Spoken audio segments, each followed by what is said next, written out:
妈，那我大姨的那位助理可还在？凤晴转移了话题，知道母亲不会答应修改家规的。你大姨出事后，她就不知所踪，不知道去了哪里，也不知道生与死。她上位后派了很多人去寻找那个人，却半点消息都没有。她就如同突然从人间消失了一样，就是现在她依旧让人寻找她。当年的事，她可能知道很多，那手里估计也会有证据，不把她找到，毁掉证据，那就是个炸弹。那谁知道她什么时候冒出来，指证她谋姐害妹？哪怕年少时她是她的暗恋对象，但为了她这一支血脉的长远打算，只要找到了她，她也会杀人灭口。几十年来没有她的消息，也没有2个外甥女的消息。她想着，只要外甥女死了，或者永远都不会出现，那么她能平平安安、顺顺利利地将家主之位交到她的女儿手里。老天爷还是留了隐患呀。2个外甥女虽说死了一个，但死了的那个却留下了2个女儿，活着的那个又嫁入豪门，有儿有女，也有势力，她很难动得了大外甥女。小外甥女的2个女儿，她也难以动一下。就他们背后都有几大家族的势力，动了他们就与几大豪门为敌。如今的凤家又不如前了，凤家主没有那个胆量与几大豪门为敌。我怀疑你大姨一家人的死，就是他策划的阴谋。他是喜欢你大姨的，但是你大姨嫁给了你一丈，那他可能因爱生恨。就别人总是说妈害了你大姨和你小姨，怎么可能呀？她们是我的姐妹，你大姨大我那么多岁，我是她带大的，长姐如母，在我心里，她如同我母亲一样，我怎么可能害了她？阿晴，你不要听别人胡说八道，族里有些人也是盼着我们母女俩反目成仇的，更不要说外面的那些人了。虽说凤家不如以前了，但还在江城的豪门之列也碍着一些人的眼，他们是见不得我们好。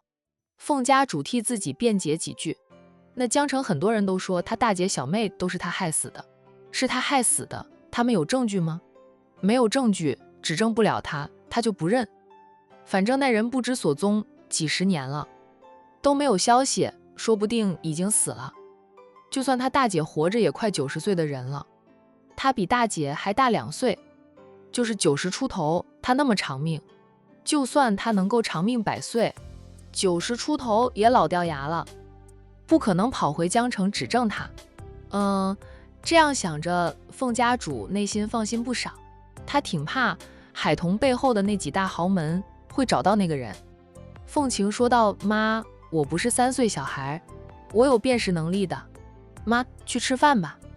就当是为了我，你也要去吃饭。我还没有完全上手，还得妈带着我呢。要是妈为了我爸伤了自己的身体，这不仅不值得，我怎么办？”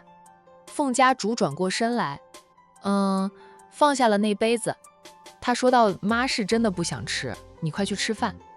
妈再坐坐就回去了。妈向你保证，妈不会倒下的，一点小事而已。妈也就是心情不好2天，就好的了。明天，妈保证还是你认识的那个妈。一个老男人，妈还不至于为了他要生要死的。跟你说了这么多，妈想听听你的意思。那海玲过来后，你怎么对付他呀？”以不变应万变。凤家主愣了一下后，随即笑道：“好好好，不愧是我的亲生女儿。妈在管城的时候去见了我的大外甥女，姨甥俩见面有点火药味。不管妈怎么说，在她的心里都认为我是个凶手，所以她对妈的火药味特别大。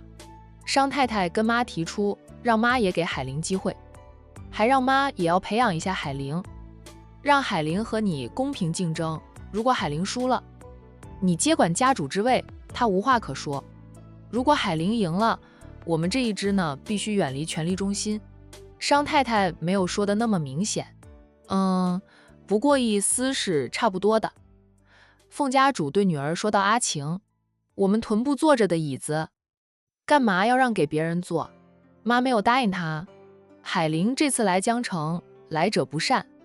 你看着他一点，别被他过多的接触我们的族人，不给他拉拢族人的机会。还有，他必定要在江城发展生意，总要有钱才好办事嘛。只要不让他发展事业，没有钱，没有好处，他在江城站不稳脚的。在江城，我们才是地头蛇。就算海陵背后靠着几大家族，那又如何？都说啊，强龙难压地头蛇，如果能神不知鬼不觉的，那就更好。凤家主做了个抹脖子的动作，那意思是让凤晴对海陵下毒手，但不能留下一点痕迹。你真那样做了，就要抹得干干净净的。他背后的几大家族，我们惹不起。凤晴说道：“妈，我愿意和海陵公平竞争，不想杀人。就算我做的再干净，总会在不知道的情况下留下了痕迹。所谓的天网恢恢，疏而不漏，除非我不做，做了早晚会被人知道啊。我不想死，更不想后半生都在牢里度过。”凤家主，妈就是那样说一说，知道你不会那样做的，反正妈是不会给海陵机会的。他若是有那个本事能跟你争，我无话可说。妈，你不要背着我对海陵下死手，更不要栽到我的身上。凤家主斥着女儿，妈怎么会栽赃陷害你啊？放心吧，妈还是很忌惮他背后的战家，商家和陆家的，还有个苏家呢。妈不会对他下死手的，妈甚至就不会去管他在江城做什么，那是你上位的绊脚石，是你的敌人，留给你自己去对付吧。行了，你赶紧去吃饭吧，妈抽根烟就回去。说着，凤家主重新点燃了一根烟，抽了起来。凤晴劝不了母亲去吃饭，只得说道：“妈回去后要吃点东西，我一会儿打电话给管家，让管家看着你吃一点。妈饿不死的，妈还没有活够呢，还想看着你嫁人生女，看到后继有人呢。”凤晴这才放心的离开，出了总裁办公室，进了电梯，凤晴才拿出手机发信息给方瑶，让方瑶帮她安排一下。她想见见海陵，但不能让人知道。丰泽大酒店呢？位于顶楼的总统套房里。海陵和乔涵坐在客厅的沙发上，战浩宇则去给2个女人倒水，顺便切了盘水果过来。海玲姐，要不住到我家里去吧？我自己住，房子大，房间多，你住进去，我们俩也有个伴。乔涵邀请海玲住到他的私人别墅里去。海玲偏头看着他，笑道：“乔总，我要是住到你家里去，江城的娱记就会报道你和三少爷感情破裂，也有可能说三少爷是自作多情，你喜欢的是女人。”乔涵一噎，他现在还是男人打扮。海玲住进他家里去，是很容易引起误会，带来不必要的麻烦。海玲刚来江城，脚都没有站稳，就遭太多人记恨，对他也不好啊。乔涵的爱慕者太多，那些爱慕者斗不过战浩宇，但是斗海玲，他们自认还是斗得过的。乔总，你和三少爷的感情越来越稳定了，适当的时候其实可以向外界坦诚你是个女人的事，免得别人总拿同性恋来说你们明明都是正常的人。乔涵默了默后说道：“我不必向外界解释什么。若是有一天我和浩宇结婚了，就我会穿婚纱啊，那个时候大家自会明白。”海玲笑道：“说不定别人以为你是男扮女装，以为你是那个瘦呢。我一般也不会多事，劝别人结婚或者离婚的。我曾经的婚姻生活过的一地鸡毛，闹腾的离婚，他家抱我的时候，我还操着菜刀追了他几条街，打得他脸青鼻子肿的。有时候想想都不知道婚姻带给咱们女人什么了。孤身一人嫁入男方家里，与他一起打拼，一起经营一个家，替他生儿育女，照顾公婆，还得不到理解，甚至被骂没用，只知道花钱什么的。不过天底下还是有好男人的，其他男人好不好我不敢说。三少爷挺好的，他们家风好呀，好家风出好男儿。乔涵说道：“海玲姐，我知道的，也懂以前的事你不要去想了，咱们往前看，现在海玲姐和陆总不也挺好的？陆总对洋洋也非常好，我看洋洋对陆总比亲爸还亲。提到那个在他飞江城时，还闹了一回别扭的大老粗，海玲眉眼都是笑，他是很好。他说的他最喜欢洋洋，是因为洋洋他对我的关注度才会越来越高。他和陆东明还是托了洋洋的福。洋洋感觉我给自己找了个后爸似的。海玲姐，你有我的手机号码吧？在江城有什么事需要帮忙的，你尽管给我打电话啊。有，彤彤告诉我了。海玲笑着，乔总，你放心，我不会跟你客气的。需要帮忙的时候，你别想跑，我一定会麻烦你的。战浩宇端着2杯水过来，放下水杯后，又去端来了2盘切好的水果，跟着他在乔涵身边坐下。海玲姐，吃点水果吧。谢谢。海玲道谢，她没有吃水果，而是端起了那杯温开水，喝了2口。她的手机时不时响起来，是收到新信息。不用问也知道是陆东明发来的。她放下了水杯，对乔涵和战浩宇说道：“乔总，你挺忙的吧？要不你先去忙你的，我也回房间休息一会儿。明天我请你们吃早餐。海玲姐这么远过来，怎么能让你请吃饭？我请，我是东道主。明天一早我就过来，咱们一起吃早餐。”想了想，乔涵又改了口，说道：“要不去我家里吃吧，明天周日，我休息1天，可以起来做早餐。哎，让你们尝尝我的厨艺。”他工作量大，没有战浩宇打乱他的生活时，他也是个工作狂，周6都在公司加班，也就周日会允许自己休息。有我在，怎能让你下厨？我过去帮忙，你做的不一定好吃，但我做的呀，绝对好吃。乔涵斜睨着战浩宇，战浩宇摸摸鼻子，笑道：“你做的也好吃啊，好吃。那我就厚着脸皮蹭吃的了。我不打扰你们了，下楼去休息。”海玲识趣的腾出空间，让小俩口卿卿我我的。他回到他住的房间，刚在沙发上坐下来，还没有回复陆东明一条信息，就听到了敲门声。谁啊？海玲边问着边起身走去开门。是酒店的服务员。服务员看到他开门了，笑着说道：“请问是海玲小姐吗？”有人托我给你带封信。说着，服务员将一只信封递给海玲。海玲接过了信封，向服务员道谢。回到房里呢，他好奇地拆开了信封。那信封里面只有一张小字条，小字条的内容很简单，是江城某个地方的地址啊。地址的下面还有一句话：“海小姐独自前往，我会保证你的安全，不要让任何人发现。”右下角署名方。方什么？阿方？海玲不记得自己认识名字里面带个方字的，猜测应该不是名，是姓氏。姓方的人，凤晴身边好像有个人姓方。他的任你食餐厅开张营业当天，凤晴安排了方先生给他送去贺礼。这么说就是凤晴想见他，但不能让人知道。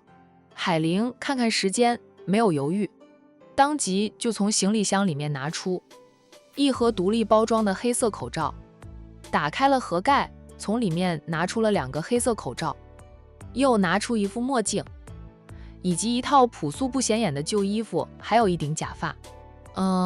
那他对自己进行乔装打扮一番后，拿着手机，带上那封信，悄悄地走出了房间。幸好他到了江城，那战浩宇立即就安排了2辆车给他和保镖们使用，那车钥匙也交给了他。他坐着电梯直接下到酒店的地下停车场。战浩宇告诉过他，给他使用的那2辆车停在地下停车场的地区，车牌号码是什么也告诉了他，他只要找到给他使用的车辆便可。地下停车场太大了，车辆太多，海玲花了近10分钟的时间，才找到了战浩宇安排给他使用的其中一辆车。另一辆车也停在附近，他就选择了开那辆保镖车，低调一点，不容易被人盯上。凤晴都知道他过来了，凤家主肯定也知道，谁知道凤家主会不会在背后放冷枪？低调一点好啊。很快，海林开着车出了地下停车场。按照方先生给他的那个地址，他导航着过去啊。陆东明打电话过来，海林放慢了车速才接听陆东明的电话。东明，我出去买点东西，现在开着车呢，一会儿回来了，我再打电话给你。那陆东明，叮嘱他，那你开车小心点。我会的。海林开车可不像妹妹那样喜欢飙车，亏得他们生活在市区里，车流量大，海童不能飙车才会老老实实的。要是到了郊外，车流量小，海童开车就像开飞机似的。战印是没有看到海童飙车的样子，否则他就不会让海童开车了。陆东明不好打扰在开着车的海玲，很快就挂断了电话。要是知道这海玲乔装打扮，谁也不说，独自驾着车去见凤晴。陆东明怕是会担心的，立即坐飞机过来。那海玲就是知道他对自己的在乎，所以不想让他知道。方瑶给的那个地址并不在市区里，还挺偏僻的，导航上显示要1个多小时的车程才能到达。在海玲开车离开酒店时，凤晴问方瑶可有看到海玲出来。方瑶说道，我托人给他带了字条的，他应该会赴约吧。他刚从管城过来，人生地不熟的，也没有车辆使用，估计会坐计程车吧。大小姐出发过去便可，相信海玲小姐会过去赴约的。方瑶见过海玲，跟海玲打过交道，他觉得海玲胆大心细，他来江城，说他和凤家事无关，鬼都不信。那既然主要是冲着凤家而来啊，凤晴约他出去相见，他就一定会出来，让你安排人盯着，暗中保护他的。没有看到他从酒店里出来。凤晴问着，方瑶就答道，我是安排了人在酒店门口守着，只要他出来就会跟着他。大小姐别担心，我先打电话问问。说着，方瑶先就结束了和凤晴的通话，然后打电话给手下。数分钟后，他又打电话回复凤晴大小姐，我们的人说没有看到海玲小姐出来。凤晴默了默后说道，继续盯着，我先过去，海玲姐说不定会乔装打扮出门。海玲不笨，相反还挺聪明的，只是失败的婚姻让她与社会脱了节，如同被剪了翅膀一般。离婚后1年时间，她就重新与社会接轨了。就她知道危险，肯定不会直接出门的。凤晴猜测海玲是乔装打扮了，而她的人只看到海玲的相片。海玲要是乔装打扮了，就认不出来，很正常。方瑶不太放心地问着大小姐，需要我陪你过去吗？不用，我也会乔装打扮。凤晴不让方瑶跟着，也不让自己的保镖跟随。保镖是母亲安排给她的，是负责保护她，但是更忠于母亲，她要去见海玲，肯定不能带着保镖过去。她甚至是偷偷溜出公司的，办公室里还亮着灯，关着门，制造出她还在办公室里加班的假象。那大小姐要注意安全，有什么事第一时间打电话给我。那方瑶叮嘱了一句。凤晴笑了笑说道，我总不能事事都依赖你的，放心吧，不会有事的。哪怕遇到了暗杀，他也有点自保能力的，没点自保能力，他也无法长这么大，早就被养母一家人虐待死了。结束了与方瑶的通话后，凤晴直接驱车前往约好的地方。等他到的时候，海玲已经在那里等着了。不过海玲没有下车，就看到有车子过来。海玲按下了一点车窗，看着凤晴的那辆车子停在她的旁边。凤晴率先摘下了墨镜，又撕下了脸上的人皮面具。露出了他本来的面目。他就边下车边笑着和海玲打招呼。那海玲见状，笑着下车。你怎么知道是我？不怕是别人？现在这个点又是这么偏僻的地方，周围连户人家都没有，胆小的人在大晚上都不敢来这里，怕有鬼。看那里就是墓园呀，那在这里等着我的除了你就不会有别人。海玲环视了一下四周围，她来了之后才发现这里没有人住。她找了好一会儿才找了个地方停车，就等着凤晴到来。此刻他们停车的地方距离方瑶给他的地址有几百米远的，我不知道这里离墓地这么近。知道了，我估计都不敢一个人过来，怕鬼呢。凤晴笑道，鬼有什么好怕的？人才可怕，没听说过人比鬼可怕吗？你的化妆技术不错呀。我的人在酒店门口等着，想暗中保护你的，愣是没有看到你出来。要不是事先约好。看到此刻的海玲，凤晴都认不出来，戴着假发就换了发型，又穿着朴素，戴着口罩和墨镜，就很难辨认。我这个算什么呀？不过是利用口罩和墨镜遮挡一下，戴顶假发而已，你才厉害。你去哪里寻来的人皮面具？那么逼真，要不是亲眼所见，我都不相信现实里真有这种人皮面具。凤晴说道，我车上还有几张，你要不要用？我送给你吧，是方先生给我弄来的，我再叫他帮我多弄几张。海玲也不客气，那你送我几张吧，以后咱俩偷偷约会，戴上人面皮就可以大摇大摆出来，不用戴着口罩了。呵呵，幸好陆总不在场，否则他会拿刀砍了我，说我和你约会。凤晴回身就从自己车上拿了一个盒子出来，将那个盒子递给海玲，在里面了，你藏好，别被人看到。谢谢，你是女的，我和你见面，东明不会说什么的，况且严格来说，你还是我的长辈。凤晴笑道，战浩与何？乔涵不就是两个同姓的吗？陆总怀疑咱们俩也是，我是你的长辈，他还得敬着我呢。自己过来的？凤晴问着。是自己过来的，彤彤在家里养胎，小飞要打理生意，我大姨则要照顾坐月子的儿媳妇。我表嫂生了。凤晴笑得更欢，恭喜啊！我表姐都当奶奶了，我还没有嫁人。她大姨呀，和母亲的年龄差距太大。大姨要是活着，将近90岁了，而她母亲的亲生女儿，就是她今年才28岁。你打算怎么做？我妈知道你来了，她不会什么都不做的，你自己注意点。想知道些什么，我若是知道的，自会告诉你；若是不知道的，我也没有办法。海玲敛起了笑容，认真地审视着凤晴半晌后，说道：凤晴，我们是见过面，我也认为你是个心中有正义的人，三观不会歪到哪里去，但那个是你母亲，是你亲妈，你们是母女关系，你们不会站在对立面的。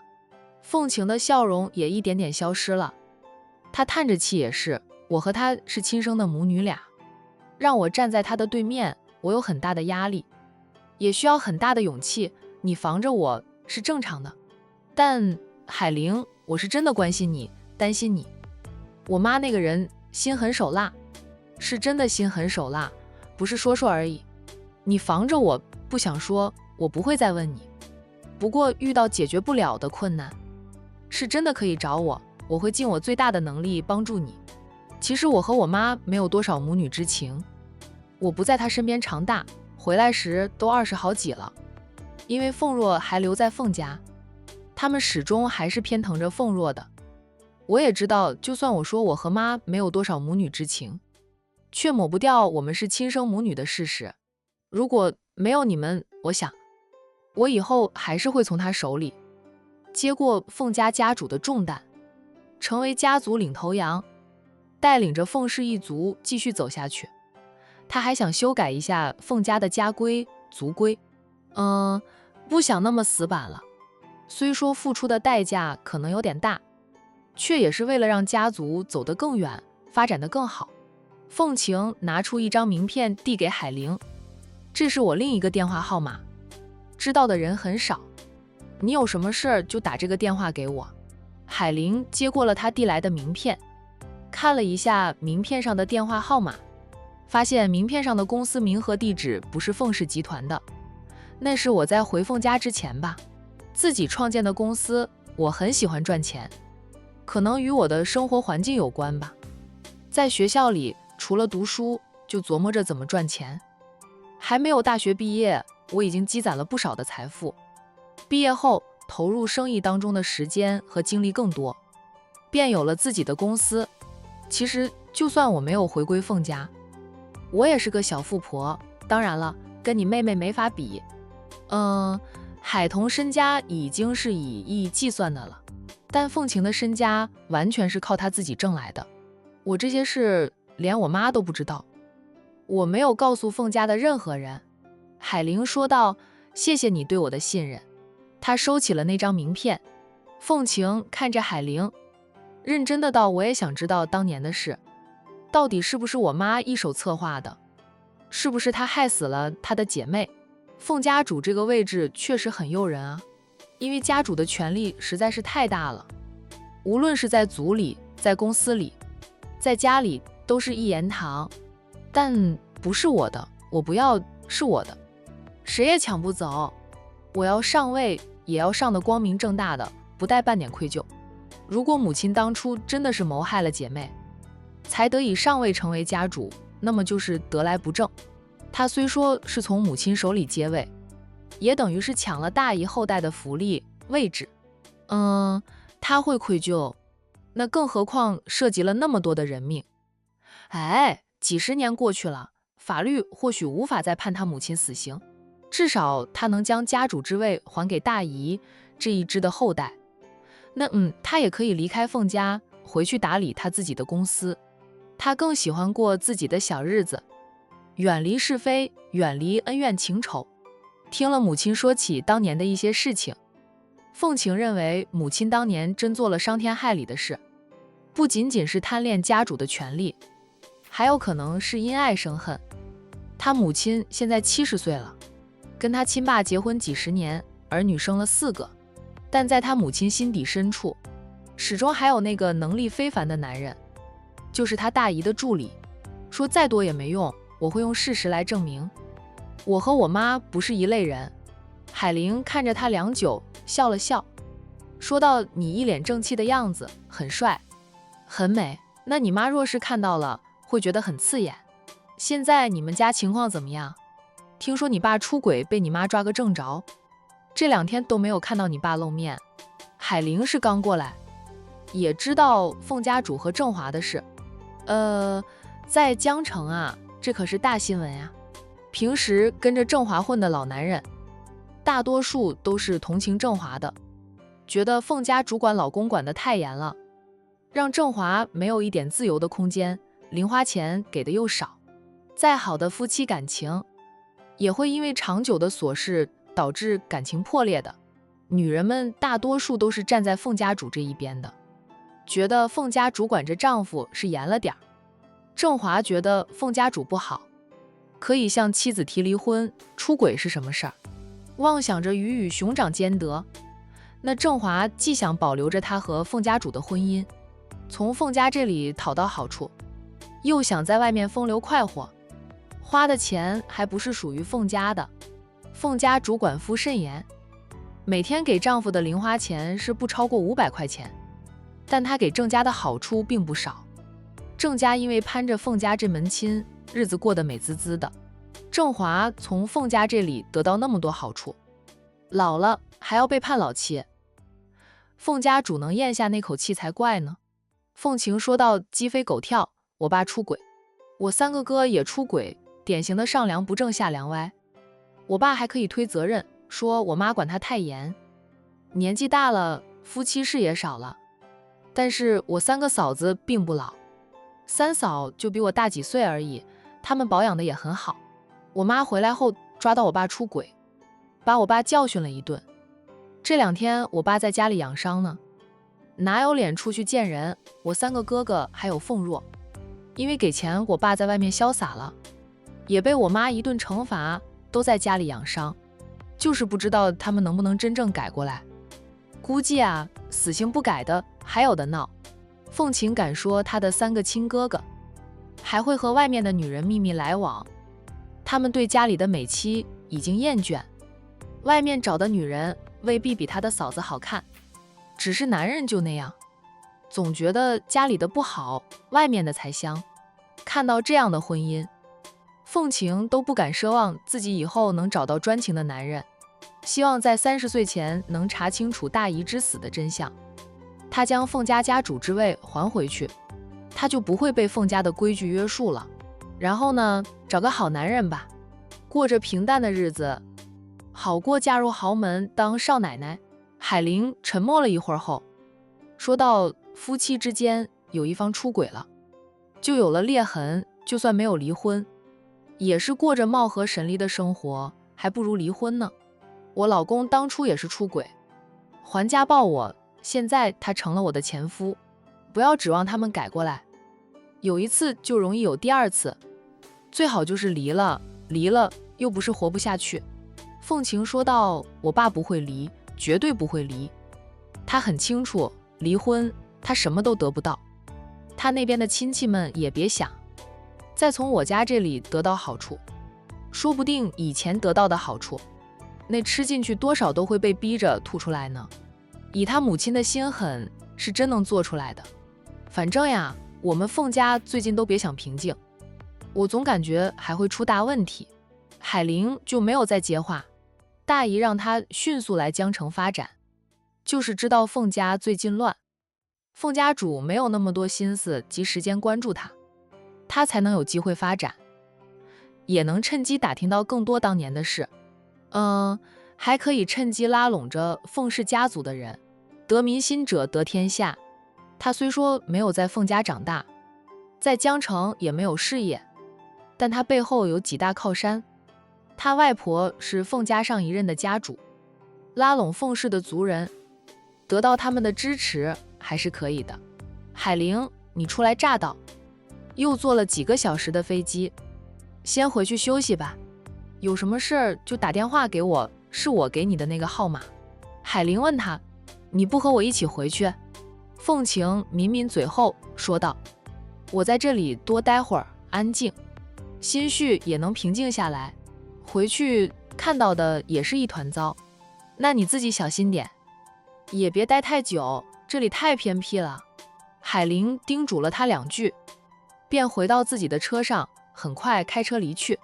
凤琴目送着海玲的车子远去后，便靠在自己的车身上，仰望着黑色的苍穹。不知道过了多长时间，他听到了有汽车的声音，有人过来了。这么偏僻的地方，又是大晚上的，会有谁来这里？凤琴本想躲起来了，想到了方瑶，便没有动作，猜测来的人是方瑶，还真的是方瑶。方瑶的车在路边停下，人跟着下车，小跑着过来。大小姐，你没事吧？借着没有熄掉的车灯灯光，他审视着凤琴。我没事，我是和我表外甥女见见，又不是打架，能有什么事？方瑶宠溺地道：是，你是来见外甥女，约外甥女大晚上的跑到墓地附近见面，不知道的还以为你们姨甥俩想去盗墓呢。现在的墓有什么好盗的？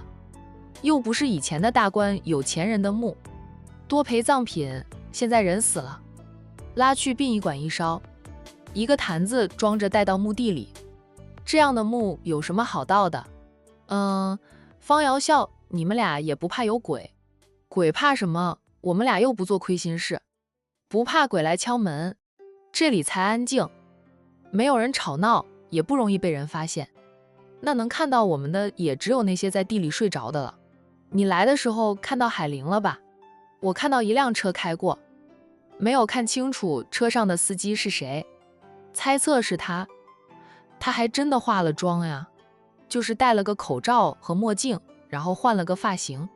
凤琴说完后对方瑶说道：让他们悄悄跟着海玲，不是监视，是跟着去熟悉海玲的身形，以后就算海玲乔装打扮，凭着对他身形的熟悉，也能迅速地辨出化了妆的他。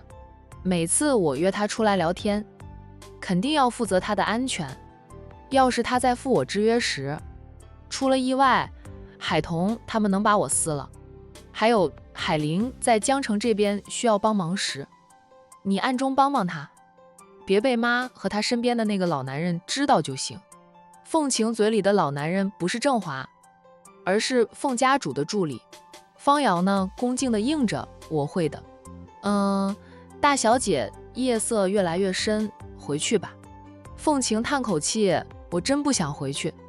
那个家没有一个家该有的温馨，有的都是勾心斗角、阴谋诡计，没一个好人。方瑶不知道怎么接话，家主的家里怎么样？不是他一个小小的助理能管的。不想回，却又不得不回。凤晴很快就和方瑶一起离开了。1个多小时后吧，海玲回到了丰泽大酒店。她重新戴上了口罩和墨镜，再戴上假发，从地下停车场直接坐电梯上楼。那凤晴赠送给她的几张人皮面具，她还舍不得用呢。那么逼真的玩意儿，要用在最需要用的地方，才不会浪费。